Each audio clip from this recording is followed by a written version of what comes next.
When children walked to school in all weather, played outside until streetlights came on, and eating meant sitting down at set times with actual plates. America once moved to the rhythm of physical activity, home-cooked meals, and habits that kept an entire generation naturally lean without counting a single calorie. This wasn't genetic luck or mysterious metabolism. It was the invisible architecture of daily life that made staying slim effortless, automatic, and universal. Today, we're examining that remarkable era when childhood obesity was virtually unknown, when physical education was rigorous, and when convenience foods hadn't yet replaced mother's cooking.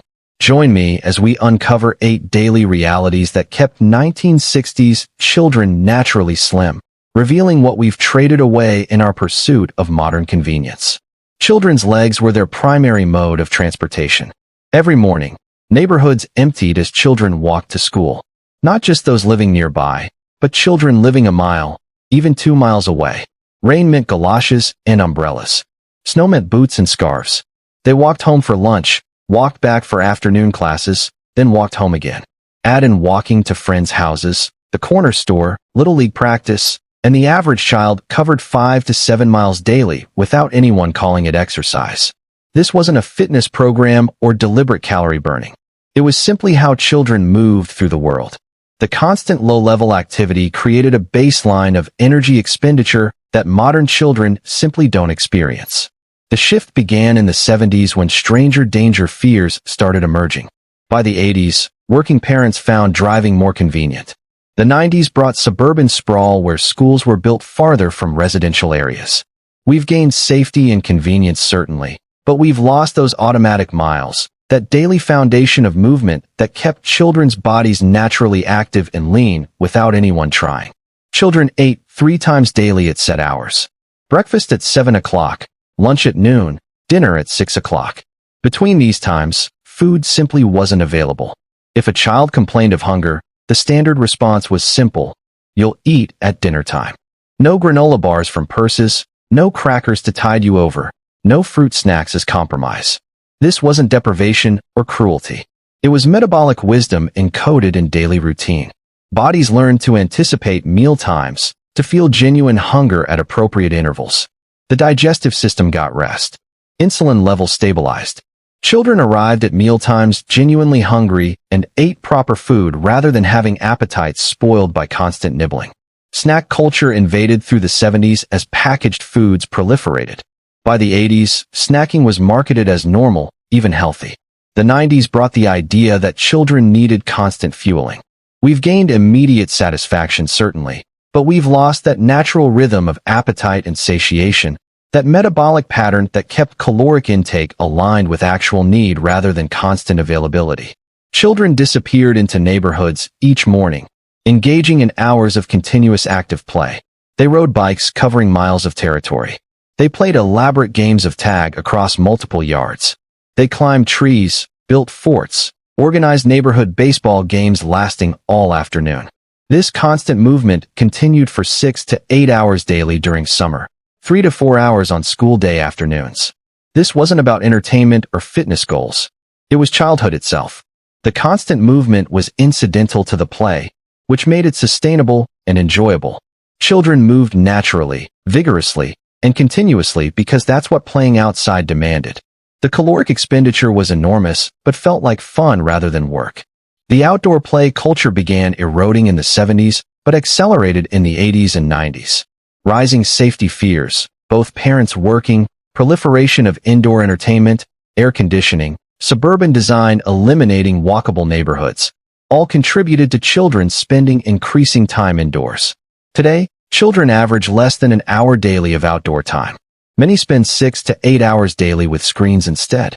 We've gained climate-controlled comfort and perceived safety certainly, but we've lost those hours of joyful movement, that natural physical exhaustion, that enormous daily calorie burn that kept children lean while they thought they were just having fun. Mothers prepared meals from basic ingredients daily. Meat came from the butcher, vegetables from the produce section or garden. Dinner preparation began mid-afternoon, involving chopping, seasoning, and proper cooking time. Processed foods existed but played supporting roles. Desserts were occasional treats, often homemade. Fast food existed, but remained a special occasion luxury, visited perhaps monthly.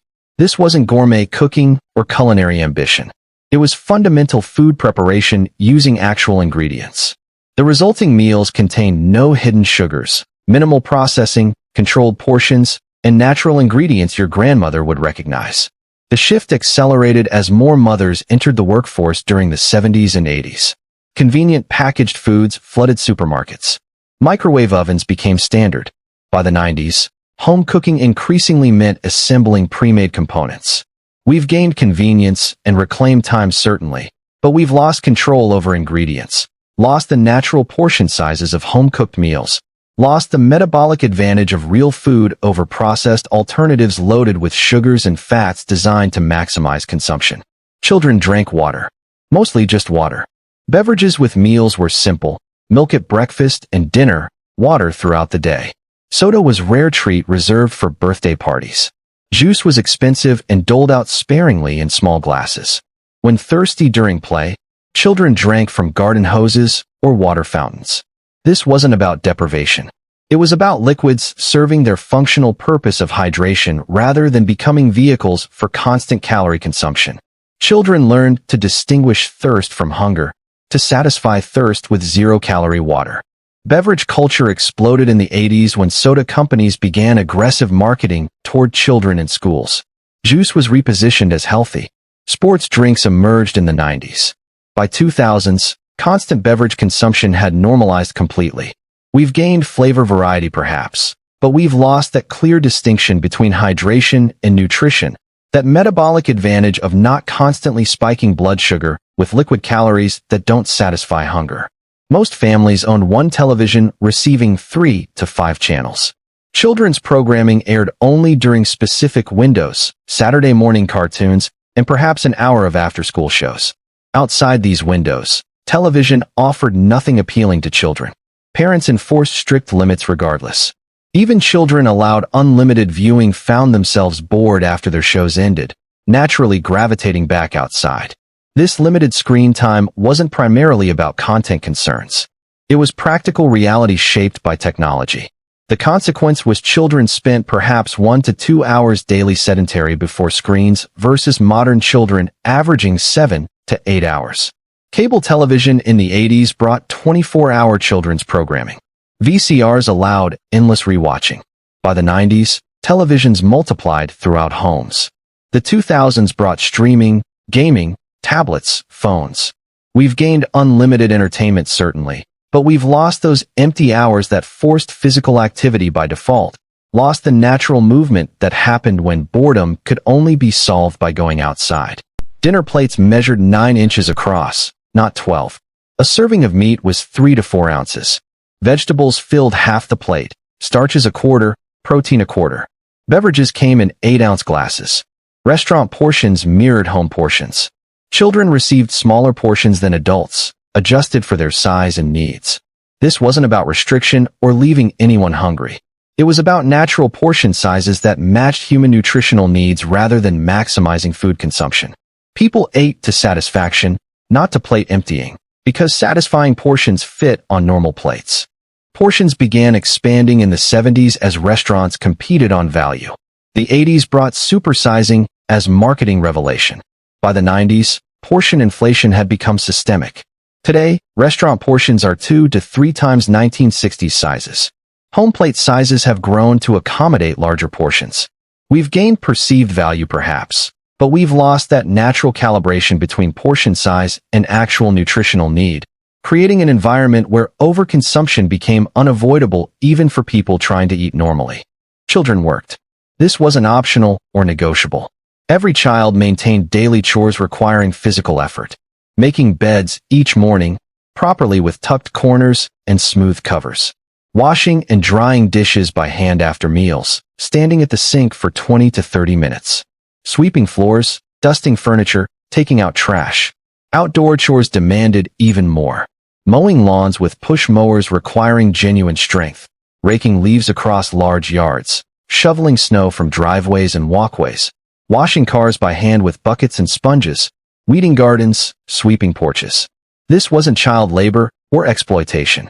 It was contribution to family functioning that simultaneously built work ethic and burned significant calories.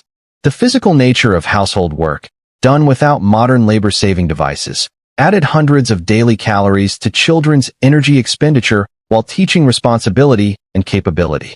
These active chores served metabolic purposes beyond their practical outcomes. Push mowing a quarter-acre lawn burned 200 to 300 calories. Hand-washing dishes burned 50 to 75 calories per meal. Shoveling snow could burn 400 calories per hour. Multiplied across daily and weekly requirements, these chores contributed substantially to maintaining caloric balance. The chore culture taught children that comfort required effort, that maintaining a pleasant environment demanded work, and that everyone contributed according to ability. Younger children started with simpler tasks, progressively taking on more demanding work as they grew. By teenage years, children handled substantial household and yard work. Parents expected completion, not perfection, but genuine effort was mandatory. No allowance without chores completed. No playtime until responsibilities finished.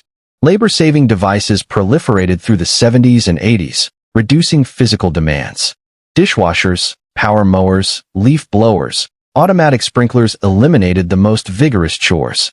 Simultaneously, busy family schedules made it easier for parents to do chores themselves rather than enforcing children's participation. By the 90s, many children grew up doing minimal physical household work.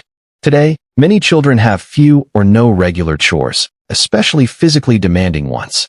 Modern devices have eliminated most household physical labor. We've gained efficiency and saved children's time certainly, but we've lost that daily physical contribution. Those hundreds of calories burned through necessary work, that baseline of activity embedded in family life that kept children moving and contributing even when they weren't playing. These weren't extreme measures or special interventions. They were simply life as it was lived. The accumulation of walking miles, playing hours, home-cooked meals, and absent snacking created an environment where staying slim was effortless. Children didn't try to be lean. They just were, because the entire architecture of daily existence made obesity nearly impossible. Yes, we've gained conveniences that make modern life easier and more comfortable. Working parents couldn't maintain 1960s routines even if they wanted to. But here's what troubles me. We've redesigned childhood itself around sedentary convenience and constant food availability, then act surprised when children's bodies respond predictably to this dramatically altered environment.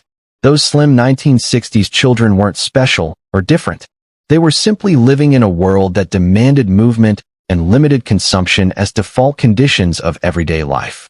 Perhaps the question isn't why they were slim, but rather why we've constructed a world where staying slim now requires such extraordinary, deliberate effort. What children accomplished without trying then now requires gym memberships, nutrition tracking, and constant vigilance. We've gained much in the decades since, but we've lost that beautiful, natural alignment between daily life and healthy bodies. And an entire generation of children is paying the price.